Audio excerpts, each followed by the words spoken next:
Almost 20 years after leaving high school and at the height of the Me Too movement, Katie Papageorge did a simple Google search to find the teacher she says sexually assaulted her. He was taking students on yearly trips to Italy, where he'd work with them closely, one-on-one, and then they'd travel together. If I know this man, that's an opportunity.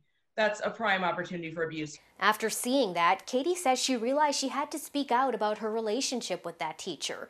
She was just 13 when they met at Kirkwood High School. He started meeting privately with me. He said, I think it's just a matter of confidence. Let's work one-on-one. And that's where it started. That's where the grooming started. For a year and a half, Katie says she thought they were in love. Sexual activity would take place on campus some nights. There was a lot. He'd take me to his house. Katie's teacher eventually resigned in 1998. Other former students tell the I-Team it came after a different student reported the same teacher for inappropriate behavior. There's at least five victims I know of by name. We might have never known about any of this if it wasn't for this Facebook group, for Kirkwood High School alumni, where Katie posted her story. I've gotten hundreds of comments and messages from students from every school year from the 60s to now. One of those women is Parmala Pline, a graduate of the class of '84. He eventually progressed into showing me pornographic cartoons. Looking back, I think it was to gauge my reaction and my interest. Parmala never reported her abuser, who was also a teacher. And it wasn't until 2018 that Katie decided to file a police report about what happened to her. That case is still open. In 2019, she contacted the local college where her former teacher had worked since leaving Kirkwood, hosting annual study abroad trips for students. Shortly after that, the college confirmed to us that he retired. Both women wish school leaders would have paid closer attention to teachers who had reputations for being too friendly. I wish, the school going forward had changed its culture around sexual abuse and assault and harassment, because I really believe it hasn't changed sufficiently. We're not naming the teachers because neither has been charged, but that could change. We reached out to Kirkwood High School and they sent us this statement. In short, they're taking the allegations seriously and reviewing them. They want all victims to contact authorities, and they themselves are in contact with the Kirkwood Police Department. For the I-Team, PJ Randhawa, 5 on your side. At first, he seemed harmless, even helpful. He was mentoring me. He was trying to help me figure out where I wanted to go to university. Jill Wilson remembers the focused attention she received from one of her teachers at Kirkwood High in the late 90s. Him flirting with me as a, teenager, like, oh my gosh, I think he's falling in love with me. Eventually, Jill says, it got worse. He came and sat behind me and asked me if I wanted a massage, and he literally put his hands up my shirt. But she still didn't see him as a predator. After all, for so long, he'd been her mentor. After graduating, she even agreed to come back to Kirkwood High School to help him with a student activity.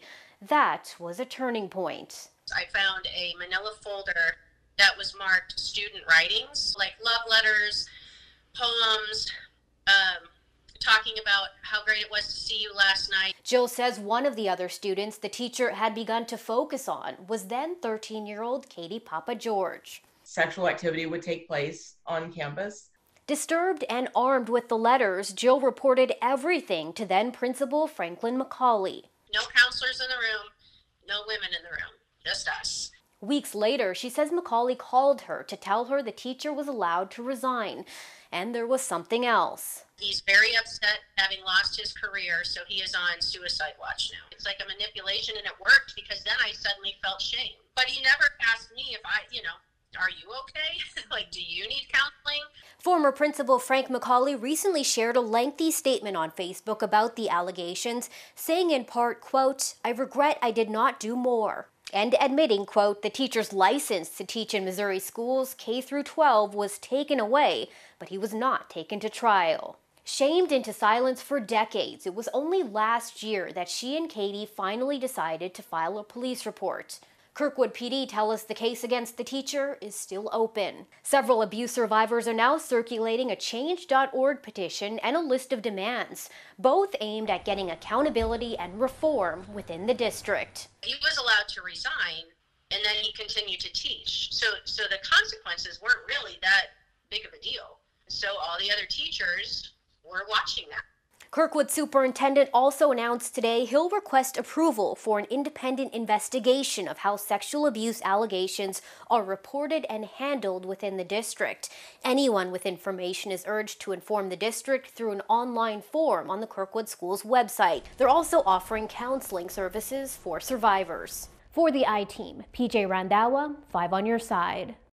She was so pretty and so popular and so attractive. Beauty, brains, and a bright future. On the outside, Carol's classmates thought she had everything, including the attention of a popular teacher and sports coach at Kirkwood High School. There was no doubt in my mind that they had a relationship going on, for sure. There was definitely times where I saw them together. She got a ride to practice with him. She got a ride home. You know, those things wouldn't happen today. What looked like romance back in the 80s, Carol and her classmates now recognize as grooming. He was passing me love notes. There was the hand on the lap in the car.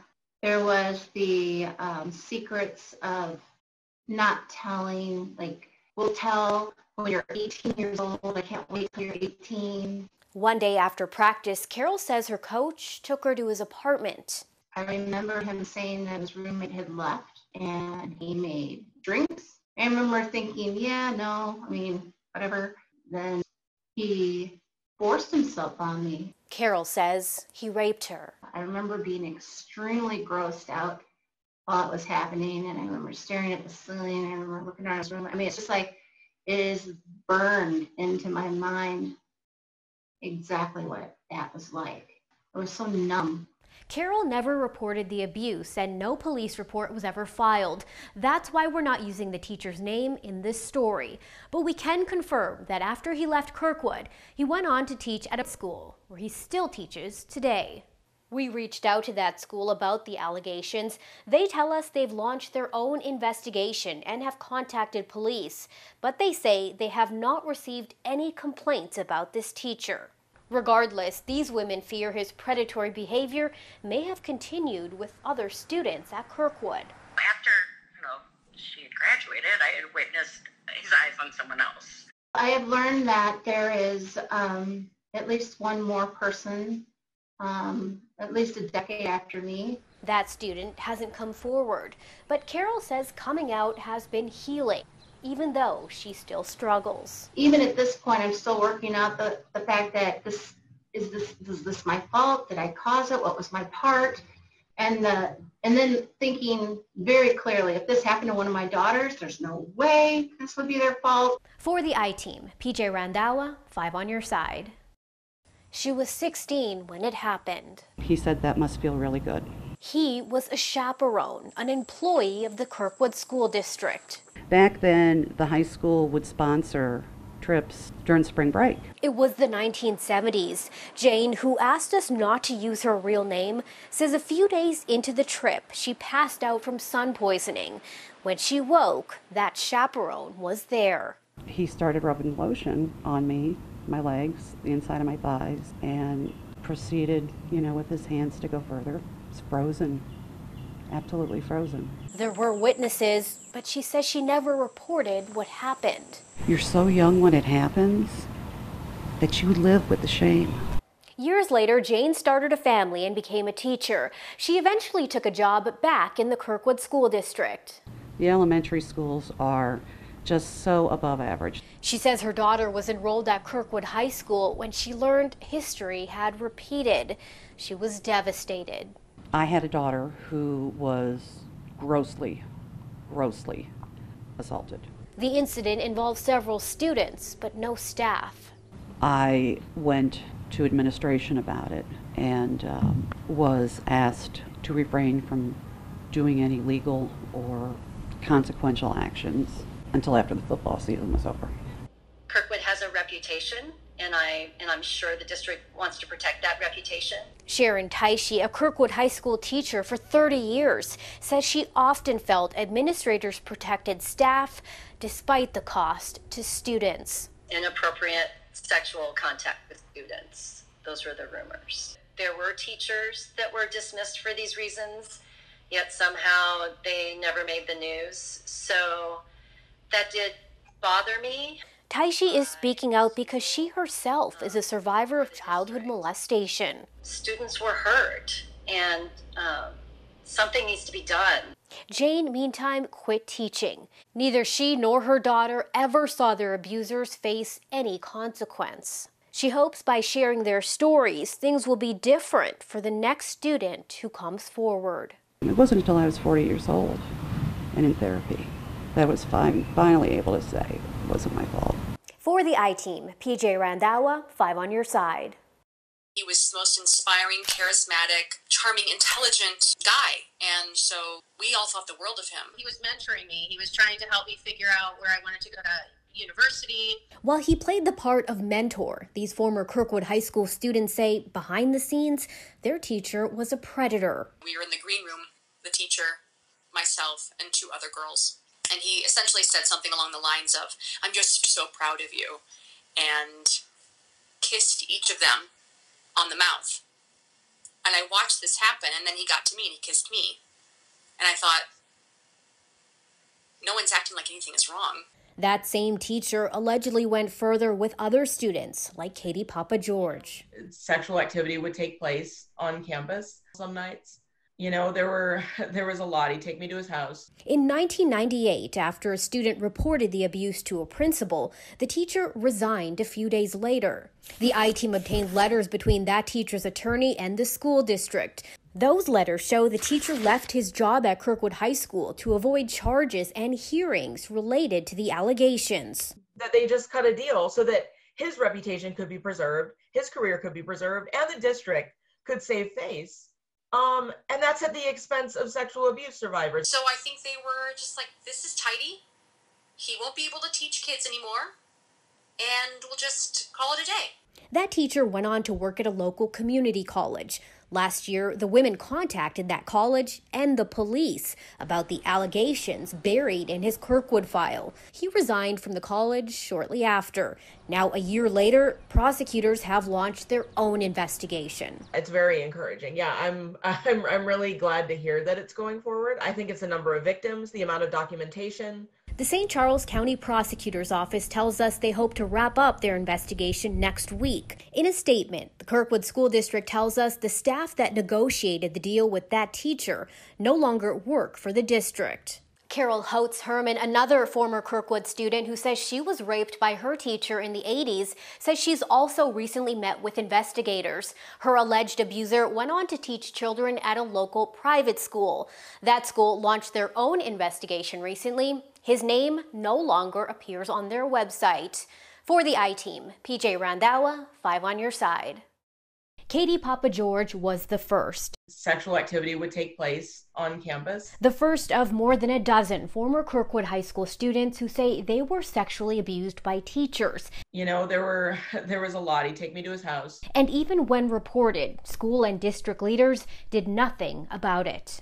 We would like perpetrators' names to come out. I don't think the district is going to do that. Earlier this week, the district announced Encompass Resolutions, based out of Kansas City, would be receiving $75,000 to look into the school's climate and abuse reporting policies. The firm's selection is raising concerns among some survivors like Papa George.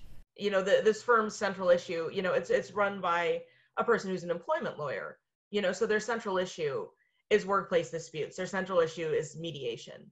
This is a sexual abuse problem, not a legal problem, but this is a problem of tolerating sexual abusers on campus and then tolerating no repercussions for them. Papa George points to how the district handled a 2013 case that was made public. Kirkwood band director Jason Rakicki resigned after inappropriate conduct with a student. The principal of Kirkwood at the time, you know, made these comments about, you know, we believe it was an isolated incident. We don't want students, you know, spreading rumors and letting these things get out of control. And those comments to me, many years after what I faced, are indicative of a climate that does not actually support students to come forward. She also has concerns about how transparent the firm will be with their findings. They say on their website that they keep it all confidential. That's one of their selling points. That's extremely concerning for people who are calling for transparency. We want to know if they found wrongdoing on the parts of districts and actually like encourage them to take real steps to address that wrongdoing. Papa George feels the safety of current and future Kirkwood students depends on it. A spokesperson for the Kirkwood School District tells us the investigation should be wrapped up by the end of the year, but it's still unclear how much of their report the public will be able to access. Now, we did reach out to Encompass Solutions for a comment. We have not yet heard back. For the I-Team, PJ Randhawa, 5 on your side. In July, Carol Houts Herman was one of more than a dozen former Kirkwood High School students to share her story of abuse at the hands of a teacher. He's a math teacher. He's a soccer coach. He was a part of the community in that way. His name is David Shafley. Carol and her classmates told us Shafley would give her love notes, flirt with her in class, and offer her rides to and from soccer practice. When she was 16 years old, she said Shafley took her to his apartment, gave her alcohol, and raped her. It is burned into my mind. It happened in the mid-'80s, and Carol never reported the rape. The I-Team found Shafley left Kirkwood in 2015, staying on as assistant soccer coach until 2018. Then he began working as a teacher and coach in Town and Country.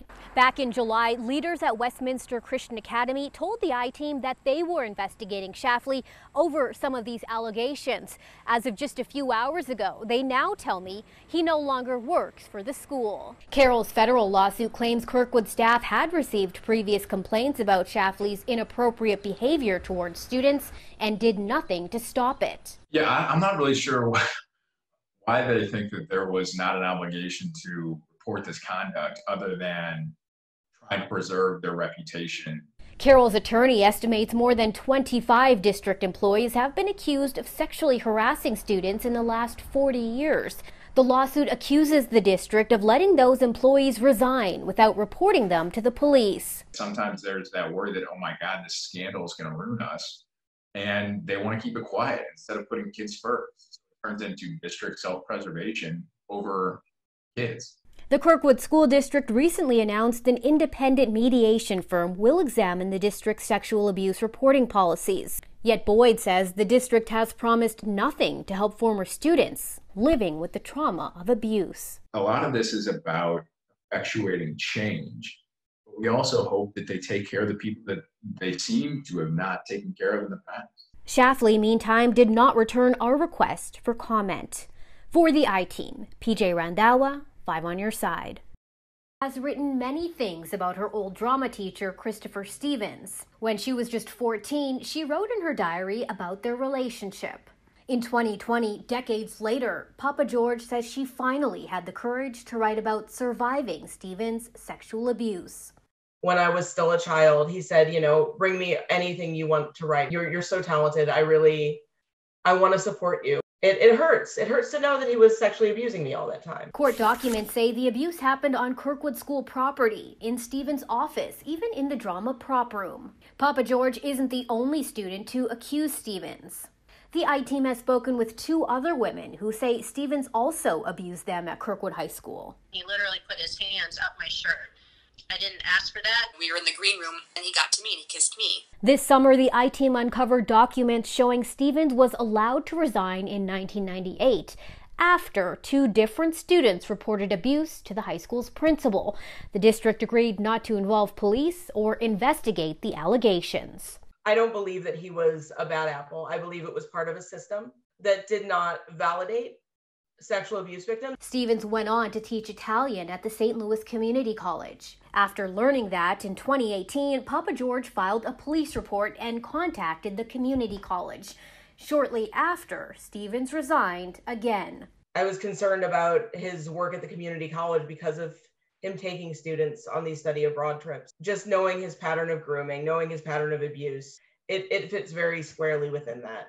Stevens is active in St. Louis's Italian community, even judging a local Miss Italy pageant. Last year, he was honored by the St. Louis Board of Aldermen, praising his decades of teaching. Now that this has become publicly available information, I hope people start to reconsider how they've handled this, how they've chosen to step up for him rather than victims. It's unclear if Stevens faces more charges. Papa George hopes her case sends a message to other survivors.